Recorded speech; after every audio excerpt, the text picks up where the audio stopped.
হে everyone, আসসালামু আলাইকুম। আজকে চলে আসলাম আবার নতুন আরেকটা ভিডিও নিয়ে।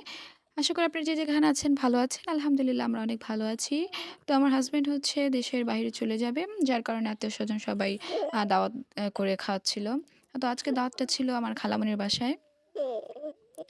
তো আমাদের যেহেতু বাসা হচ্ছে এলাকায়, একটু পাশাপাশি এলাকাতেই। তো আর অটো নেইনি। আমরা অটো বা রিক্সা কিছুই না নিয়ে আমরা হেঁটে, হেঁটেই চলে যাই। এটি দূরের যে গোলাপি কালার বাড়িটা, এটি হচ্ছে আমার খালামণির বাসা। তো আমার ছোট মেয়ে যেহেতু এখন হচ্ছে একটু, একটু হাঁটতে শিখছে, তো ভাবলাম যে হেঁটেই চলে যাই। আর সকালের রোদটাও যেহেতু উপকারী সবার শরীরের জন্য, যে রোদটা বাচ্চাদের গায়ে লাগবে, তো আমরা হেঁটে, হেঁটে চলে যাই।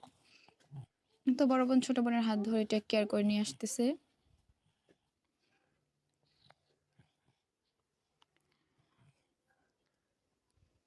তো দেখতে, দেখতে চলে এলাম। এখনো হচ্ছে সিঁড়ি দিয়ে উনি আমার কোলে উঠবে না। ও বড় আপু হেঁটে, হেঁটে যাচ্ছে, তো উনিও হেঁটে, হেঁটে যাবে। আর আমার বড় মেয়ের কাহিনী দেখে ওর দিকে তাকিয়েছিল ড্যাব, ড্যাব করে। তো এই তো চলে আসলো। দুজন খুব এনজয় করতেছিল নানু বাসায় এসে। আর আমার খালাতো বোনও ছিল সাথে। তো ওরা ৩ জন খুব মজা করে খেলা করতেছিল। তো খেলাধুলা করে হচ্ছে দুপুরে খাবারের টাইম হয়ে গেল।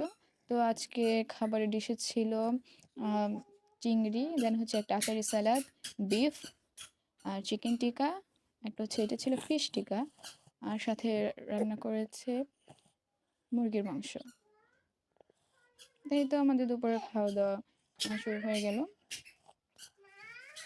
তো আমি মেয়েদেরকে খাওয়াচ্ছিলাম। তাদের খাওয়া হলো, তারপর আমি খাবো।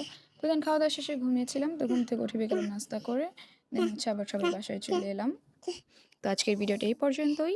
যদি ভিডিও